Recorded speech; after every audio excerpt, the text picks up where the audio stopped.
queria convidar você a ficar em pé em reverência à palavra de Deus, abrir a sua Bíblia no livro de Eclesiastes, capítulo 12. Eclesiastes, capítulo 12. Nós vamos ler todo o capítulo, é um capítulo que tem 14 versículos, e eu queria que você prestasse atenção. Diz o seguinte: lembra-te do teu Criador nos dias da tua mocidade, antes que venham os maus dias e cheguem os anos dos quais dirás: não tenho neles prazer. Antes que se escureçam o sol, a lua e as estrelas do esplendor da tua vida, e torne a vir as nuvens depois do aguaceiro, no dia em que tremerem os guardas da casa, os teus braços, e se curvarem os homens outrora fortes, as tuas pernas, e cessarem os teus moedores da boca, por já serem poucos, e se escurecerem os teus olhos nas janelas, e os teus lábios, quais portas da rua, se fecharem, no dia em que não puderes falar em alta voz, te levantares a voz das aves e todas as harmonias, filhas da música, te diminuírem, como também quando temeres o que é alto, e te espantares no caminho, e te embranqueceres como floresce a amendoeira, e o gafanhoto te for um peso, e te perecer o apetite, porque vais à casa eterna, e os pranteadores andam rodeando pela praça. Antes que se rompa o fio da prata, e se despedace o copo de ouro, e se quebre o cântaro junto à fonte, e se desfaça a roda junto ao poço, e o pó volte à terra como era, e o espírito volte a Deus que o deu. Vaidade de vaidade, diz o pregador, tudo é vaidade. O pregador, além de sábio, ainda ensinou ao povo conhecimento, e atentando e esquadriando, compôs muitos provérbios. Procurou o pregador achar palavras agradáveis e escrever com retidão palavras de verdade. As palavras dos sábios são como aguilhões, e como pregos bem fixados, as sentenças coligidas, dadas pelo único pastor. Demais, filho meu, atenta, não há limite para fazer livros, e o muito estudar é enfado da carne. De tudo que se tem ouvido, a suma é: teme a Deus e guarda os seus mandamentos, porque isso é o dever de todo homem. Porque Deus há de trazer a juízo todas as obras, até as que estão escondidas, quer sejam boas, quer sejam más. Feche os olhos. Pai, nós louvamos e exaltamos o teu nome mais uma vez nessa noite. Te agradecemos, Senhor, porque nós temos a convicção da tua presença nesse lugar, que o Senhor recebeu o nosso louvor, que foi sincero. Senhor, nós reconhecemos que Jesus é o Senhor, que Jesus Cristo é tudo que cantamos, e muito mais do que cantamos aqui, porque nossas palavras são muito pequenas, ó Deus, para expressar tudo que tu és. Nós reconhecemos isso, pedimos que o Senhor venha falar ao nosso coração. Eu repreendo toda obra satânica que queira roubar a palavra do nosso coração. Eu lhe peço neste momento, Pai, que o Senhor me dê a sabedoria e a inteligência para que eu possa expressar as palavras certas, mas acima de tudo, que elas possam ser ungidas pelo teu Espírito Santo. Dá ouvidos ungidos também ao teu povo, ó Pai, seja presente neste lugar ou nas suas casas. Nós repreendemos toda inquietude, tudo que Satanás possa fazer para roubar a palavra da nossa mente, todo espírito de confusão, de distração, nós repreendemos no nome de Jesus, e pedimos, ó Pai, abençoa-nos, fala-nos, nós precisamos compreender aquilo que tu queres para as nossas vidas, e eu te peço isso em nome de Jesus, amém. Você pode se sentar?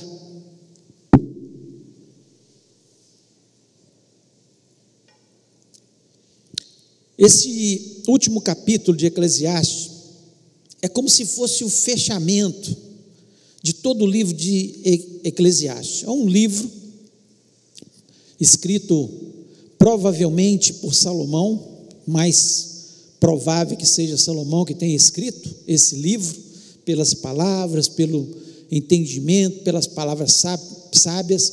E aqui nós vemos nesse capítulo 12, o escritor já na sua velhice, e ele leva durante todo o livro de Eclesiastes a gente pensar na vida, o tempo todo nos levando a pensar na vida, pensar como é que nós estamos vivendo nessa terra, o que nós usufruímos dessa terra, nós olharmos para as coisas da vida e podermos chegar no final da nossa história com a compreensão melhor do que Salomão teve da vida, porque ele só na sua velhice, pela descrição desse texto, ele reconheceu muitas coisas, inclusive que ele achava que estava fazendo certo no passado, e descobriu que era uma ilusão. Ele diz aqui no versículo 8, vaidade, vaidade, ou ilusão, ilusão, ilusão, tudo nessa vida é ilusão. Ele chegou à conclusão disso, e ele aqui, ele dá uma descrição nesses primeiros versículos. Primeiro ele começa a chamar a atenção dos jovens, para que não caíssem na mesma tolice, os mais jovens que ele, não só moços, jovens, adolescentes, mas as pessoas que fossem mais jovens, que parasse para pensar na vida, depois dele ter passado por tudo e chegado no final da história a uma conclusão sobre a compreensão da vida como um todo, né? E nós vemos aqui que ele, nesse capítulo, ele começa a descrever, depois do versículo 1, que ele fala: lembra-te do teu Criador nos dias da mocidade, antes que venham os maus dias, antes que venha a velhice, antes que venham os dias em que você não vai ter força, o dia que você, ele dá uma descrição aqui de uma pessoa, que já a voz já não é a mesma, né? Que os dentes já não são os mesmos, o vigor já não é o mesmo, nem nos braços, nem das pernas, pessoa que já está tremendo, já não consegue mais fazer tudo que fazia quando era jovem. Então ele começa a chamar a atenção para que as pessoas, antes que acontecesse a velhice, antes que eles chegassem na velhice, que eles prestassem atenção no que era importante na vida, para que eles tivessem compreensão da vida e valorizassem o que deveria ter valor na nossa vida de verdade, né? E quando nós lemos alguns capítulos, nós vemos Salomão, ele falando que ele teve muitas mulheres, mas no final das contas ele chegou à conclusão que uma era o que ele precisava, a mulher da sua vida, a mulher que ele amava de verdade, que ele teve muitos pomares, muitas fazendas, mas que ele precisava só do pão para viver. Ele chega a dizer que doce é o sono do trabalhador, quer coma muito, quer coma pouco, porque ele vai dormir sossegado, e o rico vive em tormentos pensando naquilo que ele tem que ganhar, das suas obrigações. Então ele começa a fazer um desenho da vida, e chega muitas das coisas que nós valorizamos, como riquezas, como ter muitas coisas, né? Como algumas pessoas por aí mundanas pensam na vida dos prazeres, ele chega à conclusão, tudo isso é vaidade, é ilusão, é ilusão. E aqui eu queria falar de algumas coisas que ele compreendeu, já na sua velhice, poderia ter compreendido muito antes, mas que nós, alguns mais jovens aqui, vão poder ter essa compreensão mais cedo, e alguns de nós ainda podemos pensar um pouco melhor para viver melhor nessa terra, porque nós estamos vendo aí uma pandemia, um mundo totalmente diferente, e nós temos que repensar os nossos valores. Nós temos que parar. Deus está chamando para a gente repensar os nossos valores, para nós compreendermos melhor a vida. Então, que possamos compreender. E a primeira coisa que nós precisamos compreender que precisamos do outro, mas a ajuda de Deus é o principal. Nós precisamos do outro. E aqui no capítulo 4 de Eclesiastes, versículo 9 ao versículo 12, eu vou ler, diz o seguinte: melhor serem dois do que um, porque tem melhor paga do seu trabalho. Porque se um cair, o outro levanta o seu companheiro. Mas ai do que estiver só, pois caindo não haverá outro que o levante. Também se dois dormirem juntos, eles se aquentarão, como um só, como se aquentará? E se alguém quiser prevalecer contra um, os dois lhe resistirão, e o cordão de 3 dobras não se quebra facilmente. Então ele está falando aqui de relacionamentos. Ele fala que para a gente compreender melhor a vida, para a gente viver melhor nessa vida, a gente precisa de relacionamentos, da gente entender que a gente precisa um do outro. Ou seja, o casal, um precisa do outro. E aqui ele dá uma descrição, nós usamos até esse texto muitas vezes para fazer casamentos, né? E é uma grande verdade, porque aqui fala de um ajudando o outro, mas também fala de amigos, de pessoas com quais nós relacionamos, e que é tão bom, e que faz a vida melhor, quando nós temos amigos de verdade, pessoas que ajudam a gente a resistir no dia mal, pessoas que nos ajudam a levantar quando nós precisamos, irmãos em Cristo que oram com a gente quando nós estamos em situações que nós não sabemos o que nós vamos fazer. Então ele dá uma descrição que nós precisamos compreender, que nós precisamos das pessoas. Essa de muitas pessoas que dizem, eu não preciso de ninguém. A pessoa está equivocada. Como nós precisamos uns dos outros, como nós carecemos disso. A palavra de Deus nos diz que nós somos um corpo em Cristo, então nós precisamos uns dos outros como igreja. A palavra de Deus nos diz que um tem que ajudar o outro, um ou outro ajudou. Existem textos que mostram que na união, na unidade, é que nós somos vencedores. Quão horrível é uma família dividida. Quão horrível é uma igreja dividida.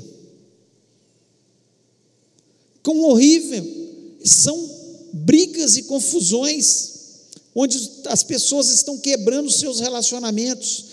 E é claro, e ele está dizendo aqui que nós precisamos uns dos outros, sim, né? Ele diz aqui, porque se um cair, no versículo 10, o outro levanta.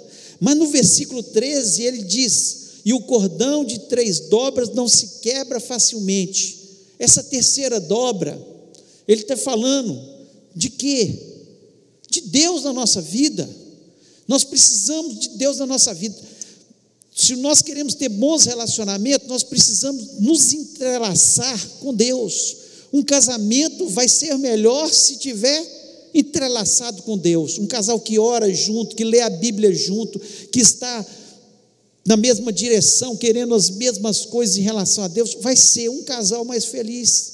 Amigos que têm o mesmo objetivo, que não têm objetivos diferentes, que amam a Jesus da mesma forma, que querem servir a Deus da mesma forma, que leem a palavra de Deus e se ajudam mutuamente, vão ser amigos mais fortalecidos. E a vida, sem a gente ter esses relacionamentos, família, amigos, igreja, irmãos em Cristo, que são tão especiais, tão importantes para a gente, a vida fica um pouco vazia, fica sem sentido. Então Salomão está querendo dizer, nesse livro de Eclesiastes, ele diz isso de forma clara. E ele coloca uma coisa que eu acho muito interessante, que todo esforço humano sem Deus, ele não tem sentido.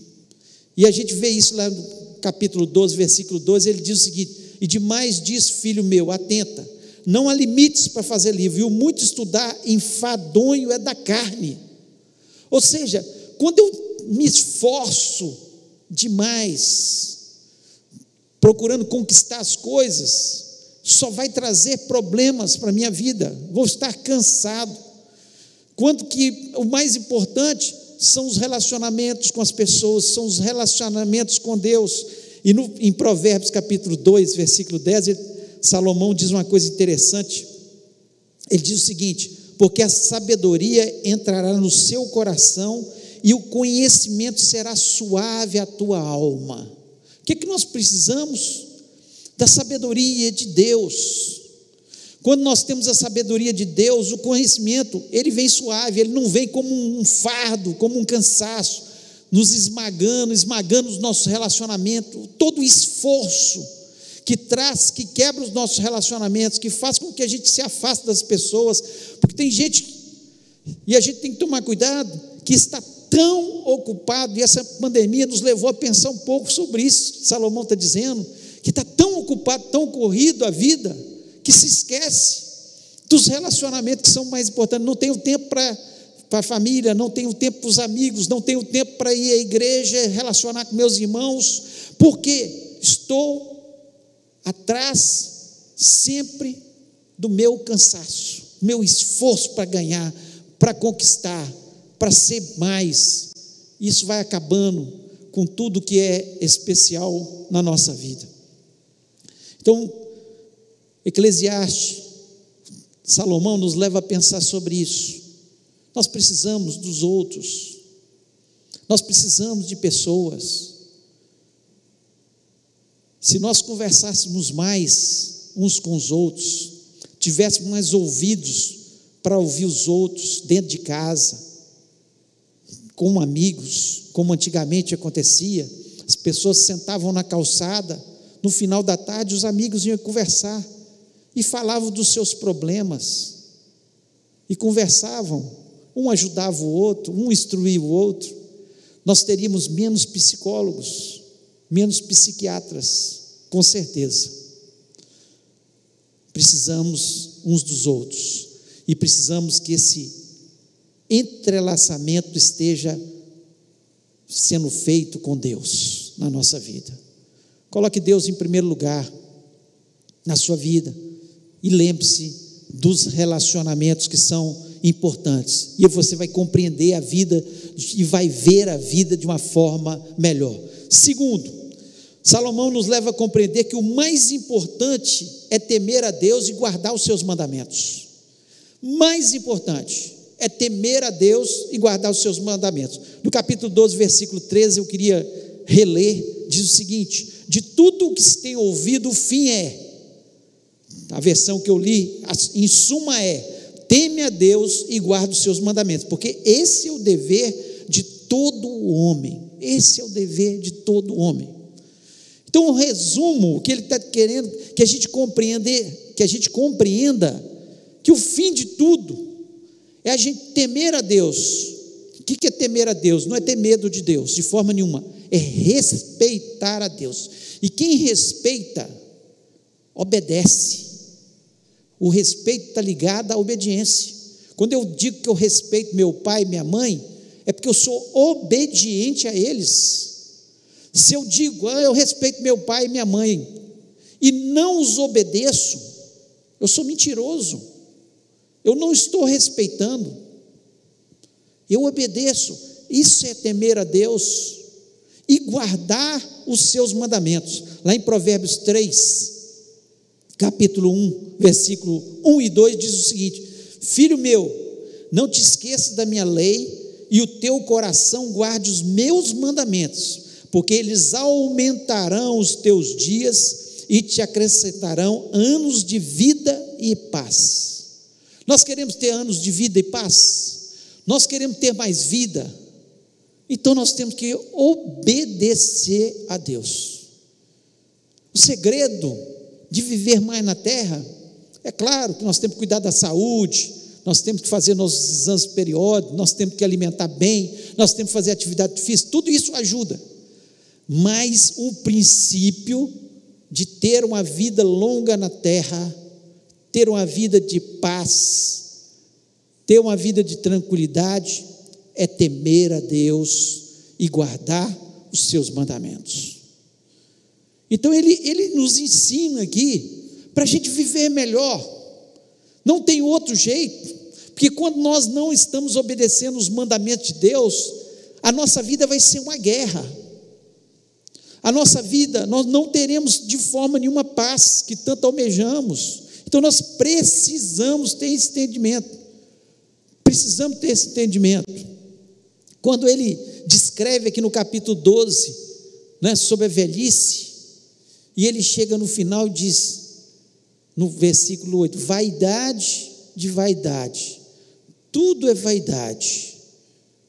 Ou seja, tudo que nós fazemos fora de guardar os mandamentos de Deus, vai ser vaidade, ilusão. O que traz felicidade de verdade para a gente é obedecer a Deus. Por isso que o salmista, lá no Salmo 1, ele diz: bem-aventurado, ou feliz o varão que obedece os mandamentos de Deus, que não fica no conselho das más pessoas, que não fica sentado com quem dá mau conselho, que não fica ao redor dele pessoas que são pecadoras, mas ele tem o prazer na lei do Senhor de dia e de noite, ele medita nisso. É isso que faz a diferença.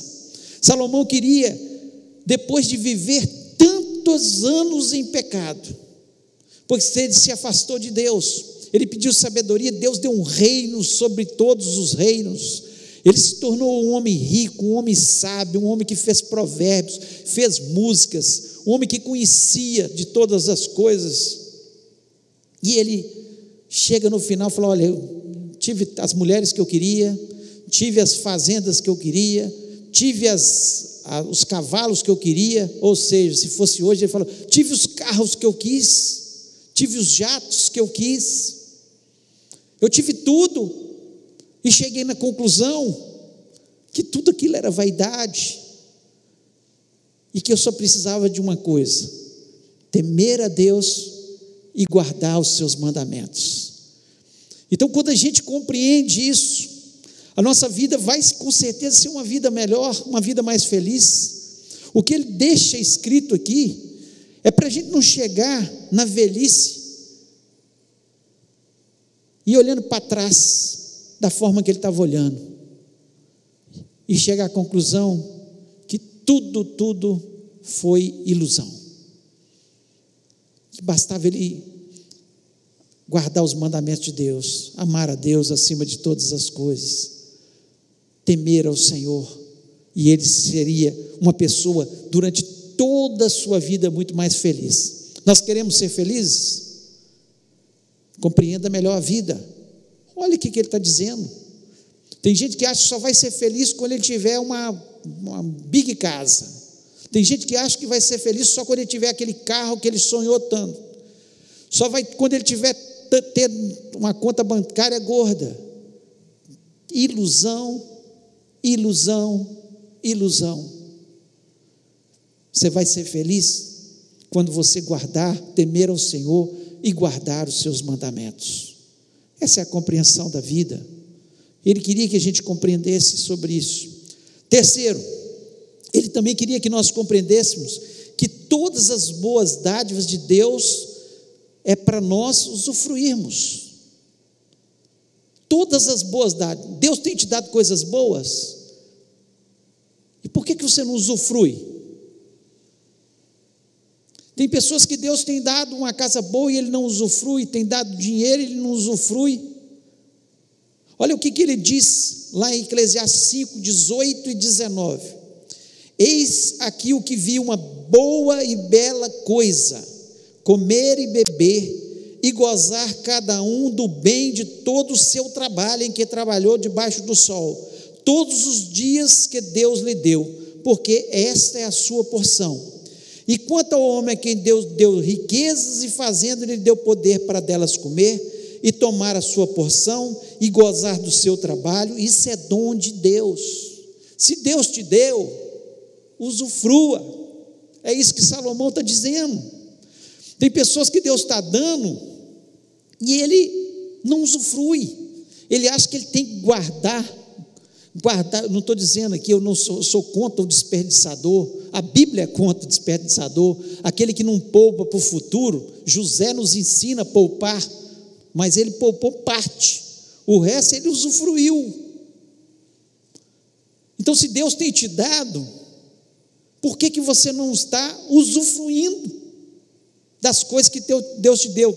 E ainda no capítulo 9, versículo 9, ele ainda diz o seguinte: goza a vida com a mulher que amas todos os dias da vida da tua mocidade, quais Deus te deu debaixo do sol, todos os dias da tua vaidade, porque essa é a tua porção nessa vida e do teu trabalho que fizeste debaixo do sol.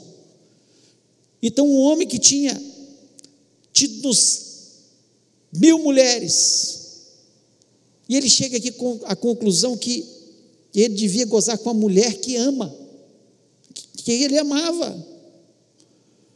Então, o que Deus quer que a gente faça nessa vida, se Ele está nos dando algumas coisas para nós usufruirmos, aqui a mulher, pode ser o marido, pode ser o filho que tu amas, usufrua da vida, daquelas coisas que Deus tem te dado, a sua família, se Ele tem te dado o sustento, amém, usufrua disso. Se Ele tem te dado mais, usufrua do bem que Deus está te dando. Se tem uma coisa que a Bíblia condena, chama avareza. Avarento é comparado ao idólatra. Tem pessoas que ganham e não usufruem, ganham e não ajudam ninguém, não estendem a mão ao necessitado, não se importam, acham que vão carregar aquilo. Não vão carregar. Então, ele está aqui dizendo, tudo é ilusão. As fazendas dele, ele tinha muito mais do que ele podia usufruir. As riquezas que ele tinha, era muito mais do que ele podia usufruir. Então ele está dizendo, é isso, olha, usufrua daquilo que Deus te deu. E eu já citei isso nessa mensagem, hoje nessa mensagem, quando ele diz de forma clara, que doce é o sono do trabalhador, quer coma pouco, quer coma muito. Ele dorme, ele coloca a cabeça no travesseiro dele, ele vai lá, come, almoça, janta, igual aquele que tem muito, toma café, e às vezes ele dorme muito melhor, porque ele usufrui das coisas que Deus está dando. E o outro tem tanto e não usufrui, e morre de preocupação com o dia de amanhã. O que vai ser da minha vida? Será que eu vou morrer sem dinheiro? Tem pessoas que são assim, eles morrem de medo, tem muito dinheiro e morrem de medo de ficar pobre, de ficar velho e ficar pobre. Misericórdia, e por isso vive uma vida miserável.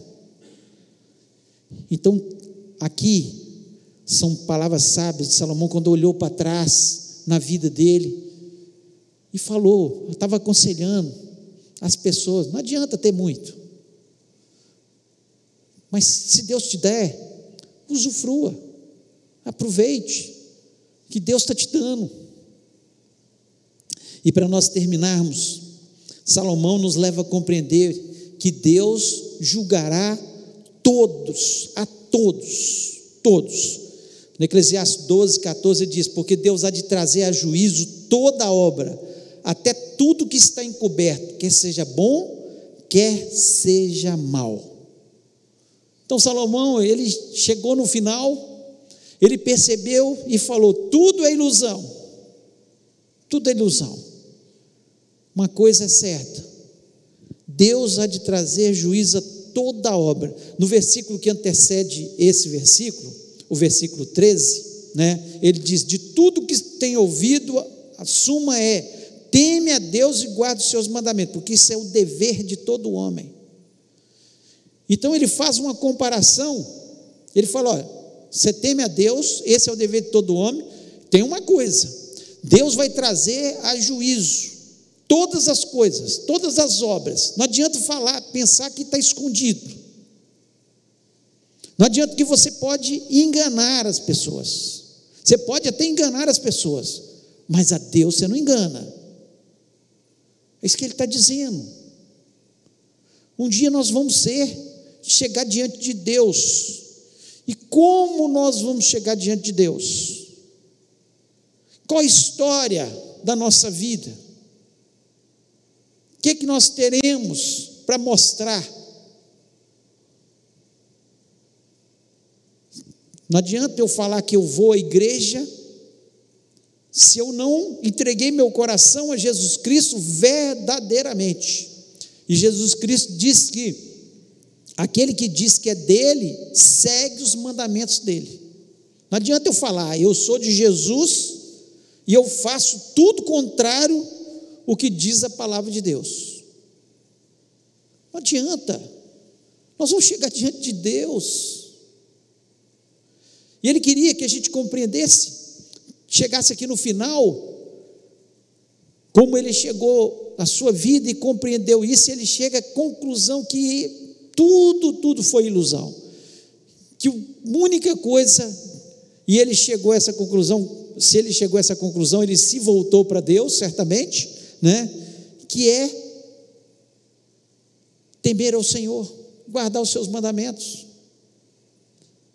E não adiantava ele olhar para trás da vida dele, ele olhava uma vida podre, uma vida de idolatria, uma vida de pecado, uma vida de um coração contaminado, um coração orgulhoso, um coração que não estava voltado para as coisas de Deus. E ele chega aqui, olha, tudo virá juízo. Tudo virá juízo. Então nós precisamos ter essa compreensão. No Eclesiastes capítulo 7, versículo 2, ele diz o seguinte: melhor é ir à casa onde há luto do que à casa onde há banquete, porque ali se vê o fim de todos os homens e os vivos o aplicam ao coração. Então é melhor, ele está dizendo, olha, melhor ir na casa onde tem luto, porque na casa que tem luto, nós paramos para pensar na vida. O que eu estou fazendo da minha vida? Vai ter um juízo, Deus há de julgar. E se eu estiver sem Jesus? Não é ir à igreja que salva, não é a placa que tem ali na igreja, Batista Moriá, Presbiteriana, Assembleia de Deus, Metodista Wesleyana, Metodista, não é essa a placa que salva ninguém. O que salva é Jesus Cristo, Ele é o caminho, a verdade e a vida. Ninguém irá ao Pai a não ser por Ele. Nós temos que entregar nosso coração a Jesus e viver como Ele gostaria que vivesse, obedecendo os seus mandamentos. Não adianta falar também, eu entreguei meu coração a Jesus, bater no peito, às vezes até subir num púlpito, mas na nossa vida, se chegarmos, morrermos e chegarmos diante de Deus, como é que nós estamos? Precisamos pensar, compreender a vida. Vai ter juízo, vai ter juízo. E eu acho interessante que Salomão, ele chega aqui no final da sua vida, ele diz, ilusão, tudo é ilusão, vaidade, tudo é vaidade. O apóstolo Paulo, ele foi um perseguidor de cristãos. O primeiro mártir estava aos seus pés, quando ele foi morto apedrejado, e ele pediu cartas para perseguir os cristãos, quando ele foi alcançado por Jesus. Mas daquele dia em diante, a vida dele foi gasta totalmente para servir a Deus. Eu acho interessante que Salomão aqui estava no final da sua vida dizendo, vaidade, vaidade, diz o pregador, tudo é vaidade. Mas graças a Deus que ele reconheceu. Mas Paulo, lá em 2 Timóteo capítulo 4, versículo 7, ele diz, combati o bom combate, acabei a carreira, guardei a fé. E no versículo 8 ele diz, desde agora a coroa da justiça me está guardada, a qual o Senhor justo juiz me dará naquele dia, e não somente a mim, mas também a todos os que amarem a sua vinda. Olha que diferença. Paulo, velho, numa cadeia, ele chega, olha, batalhei, lutei pelo Senhor, guardei a minha fé, ninguém roubou a minha fé, ninguém roubou a minha fé, mas uma coisa eu tenho certeza, o justo juiz, ele também tinha certeza do juízo, como Salomão tem a certeza do juízo aqui, E a certeza da morte, como Salomão tem a certeza da morte aqui, né? Nós vemos aqui claramente no versículo 7 do capítulo 12 de Eclesiastes de Deus: e o pó volte à terra como era, e o espírito volte a Deus que o deu. Os dois tinham certeza da morte, que ela estava chegando. Um tinha convicção que tinha seguido uma carreira, que era a carreira que Deus queria para ele. Ele se desgastou, estava ali na cadeia, sem nada, mas ele tinha certeza que o justo juiz o daria a sua coroa. Salomão estava aqui, como se lamentando, porque não seguiu a carreira que deveria seguir. Reconheceu, sim, mas quanto tempo perdido? Quanto tempo perdido? O que nós estamos fazendo com a nossa vida? Nós estamos fazendo como Paulo fez, seguindo os passos de Paulo, se desgastando pela obra do Senhor, falando de Jesus, do nosso jeito, da nossa maneira, no nosso século? Ou nós estamos só na vaidade de vaidade, correndo atrás das ilusões, e esquecendo do principal, que é teme ao Senhor e guarda os seus mandamentos? O que nós queremos para a nossa vida? Salomão nos leva a compreender melhor. Mas nós queremos a vida de Salomão? Nós queremos só o dia que nós estivermos já sem força, sem voz, sem audição, sem apetite, ter chegado à nossa velhice, olhar para trás, eu podia ter feito isso, aquilo outro?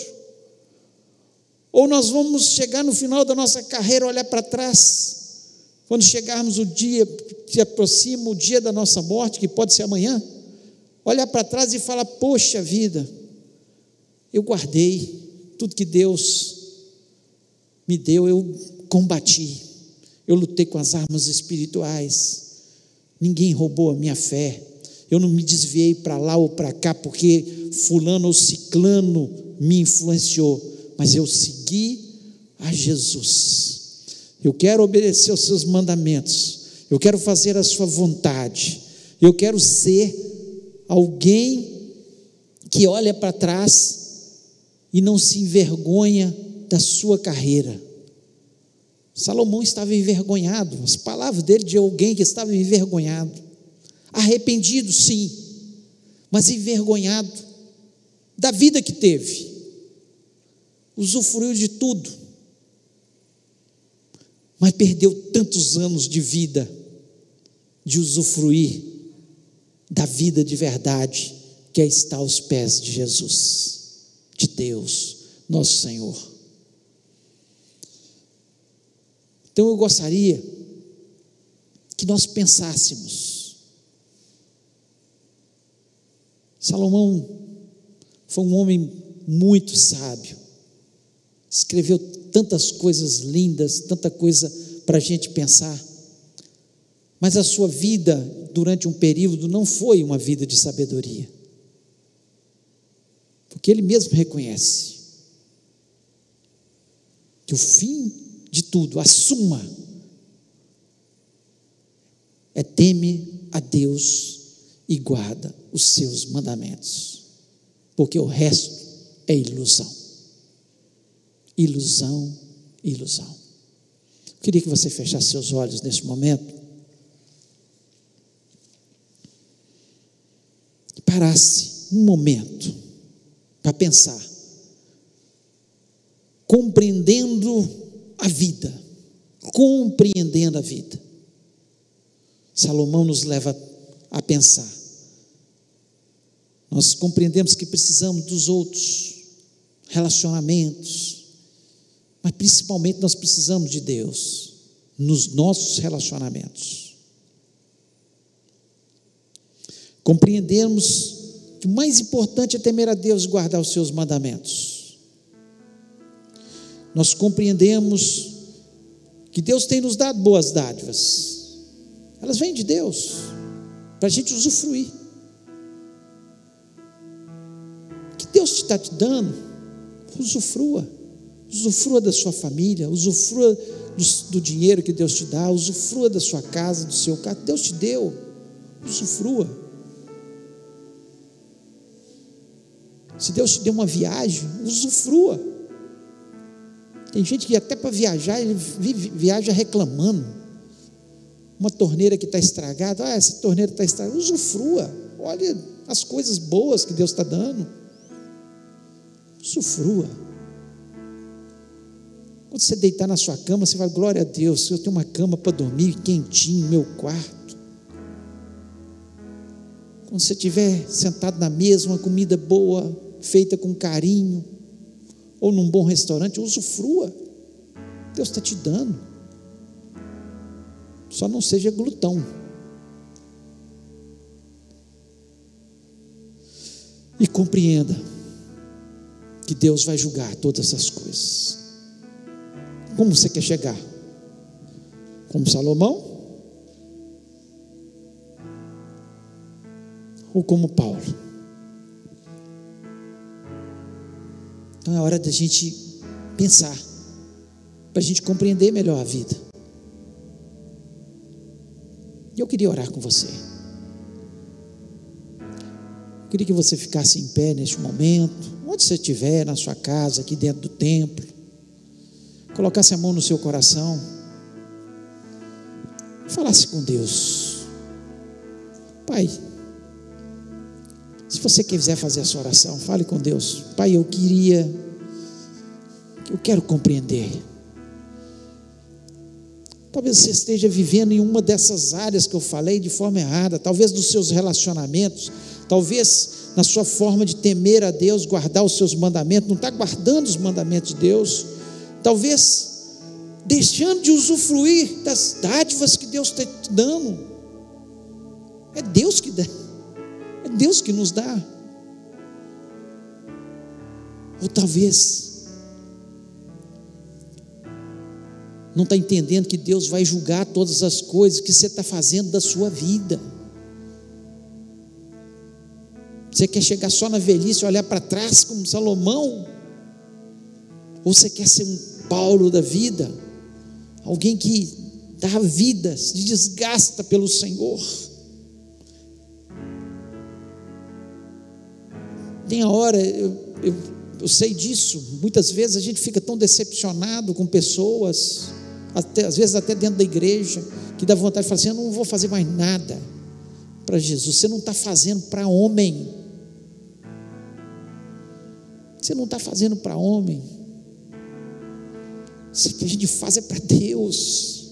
É Ele que vai te dar a coroa da justiça, Ele que vai te coroar naquele dia, não são os homens. Paulo tinha essa compreensão.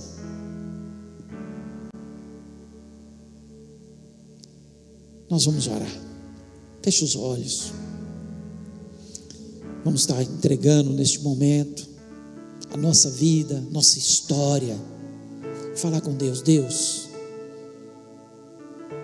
Deus falou muito ao meu coração. Não estava preparando essa mensagem, Deus foi falando. Claro que a gente sempre tem coisas a mudar, coisas a pensar. Pai querido, nós louvamos e exaltamos o Teu grande e excelso nome. Que bênção nós temos a Tua palavra. O Senhor não deixou isso aqui escrito para nada. O Senhor nos deixou esse livro escrito de Eclesiastes para que nós tivéssemos uma compreensão da vida. Salomão vai colocando, Senhor, uma história de vida, uma história torta de vida, que ele chega no final e ele compreende que ele precisava precisava ter vivido de uma forma diferente, e Ele faz mudanças na sua vida. Não foi tarde, mas Senhor, nós não queremos que seja tarde na nossa vida, nós queremos uma mudança a cada dia, possamos compreender como é que o Senhor quer que a gente vive essa vida, ó Deus, porque essa vida passa muito rapidamente, e a vida de verdade que nós temos é a vida eterna, onde um dia o Senhor, nós estaremos diante do Senhor, e nós teremos que prestar contas, Senhor, e quanta coisa o Senhor tem colocado na nossa mão, e nós queremos fazer da melhor forma possível, nós queremos, Senhor, seguir os Teus mandamentos, obedecer o Senhor em todas as coisas, ó Deus, em nome de Jesus Cristo, que o Senhor esteja quebrando aqueles que estão vivendo um mau relacionamento, que não tem valorizado o relacionamento, seja, Senhor, com os homens, Senhor, com a sua família, seja nos seus amigos, ou seja, esse relacionamento com Deus que fortalece a nossa família, os nossos amigos, nossa igreja, ó Deus, que ele seja vivo, que o Senhor trabalhe nisso, ó Deus, ensina-nos a ter compreensão que a vida é muito melhor quando nós obedecemos os Teus mandamentos, ó Deus, nós Te agradecemos pelas dádivas que o Senhor tem nos dado, e nós queremos usufruir delas. Tira a mediocridade da nossa mente, ó Deus, tira toda a avareza do meio do Teu povo, possamos, Senhor, ser pessoas, Senhor, que saibam viver a vida, usufruir daquilo que o Senhor tem nos dado, ó Deus, e acima de tudo, ó Pai, que possamos pensar na nossa vida eterna com o Senhor, e que um dia nós temos que prestar conta da nossa vida, da nossa história. Nós queremos uma história de pessoas, homens e mulheres, que Te serviram com amor, com dedicação, que colocaram o Senhor em primeiro lugar, entendendo que todas as coisas nos são acrescentadas, entendendo que o Senhor abre as janelas dos céus, entendendo que o Senhor trabalha nos nossos corações, e que a verdadeira felicidade e paz está em seguir o Senhor. Ó Deus, abençoa cada vida que está presente aqui nesse templo, aqueles que estão nas suas casas ouvindo neste momento essa mensagem, Senhor, que haja mudança, Senhor, porque não adianta nós ouvirmos e não tomarmos atitudes. Ó Deus, lhe peço também, Senhor, que o Senhor nos dê uma semana abençoada. Começa abençoando a nossa cidade, em nome de Jesus. Nós repreendemos todos os demônios que têm afligido a nossa cidade. Nós abençoamos essa cidade, ó Pai. Pedimos que o Senhor cure aqueles que estão nos hospitais, Senhor, que essa doença possa retroceder em nome de Jesus da nossa cidade. Ó Deus, abençoa o nosso país, tem misericórdia dessa nação, que essa nação possa servir ao Senhor, que as pessoas possam ter entendimento que só o Senhor é Deus e não há outro Deus como o Senhor. Ó Deus, realiza os nossos sonhos, que essa semana seja uma semana de vitória, de bênção. Ó Deus, envergonha Satanás. Senhor, eu sei que muitos aqui têm problemas para resolver, que o Senhor vá à nossa frente, que o Senhor seja esse cordão de 3 dobras, ó Pai, que realmente nos ajuda. Se um amigo, se um familiar estende as mãos para a gente, já ajuda. Quando o Senhor estende, é certeza da vitória e da bênção, é certeza da porta aberta, é certeza, Senhor, que nós vamos ser mais que vencedores em Cristo Jesus. Pai, por isso nós pedimos uma semana maravilhosa, abençoada, com cultos abençoados. Abençoa os pastores das igrejas de Governador Valadares, abençoa a nossa liderança, os nossos governantes, para que as decisões sejam tomadas, Senhor, de forma que haja seriedade e amor à população, ó Pai. Cura a nossa terra, Senhor, em nome de Jesus. Ó Deus, tem misericórdia. Senhor, eu peço pela vida da Jabe, Senhor, que o Senhor vá de encontro à sua enfermidade. O Senhor é poderoso para curar, em nome de Jesus. Ó Deus, tudo está nas tuas mãos. Senhor, vai de encontro a cada hospital onde nós temos os nossos irmãos em Cristo, que estão enfermos, ó Pai, toca neles, cura-os, ó Pai, pelo Teu poder. Deus, muito obrigado pela Tua presença neste lugar, muito obrigado por cada vida presente. Ó Deus, que possamos sair deste lugar revigorados, abençoados, determinados a ter uma vida plena com o Senhor, uma vida que é aquela que o Senhor quer que tenhamos, ó Pai, que haja compreensão do Teu povo, e que o Senhor nos abençoe de uma forma grandiosa. Nós te pedimos isto no nome maravilhoso e poderoso de Jesus Cristo. Amém.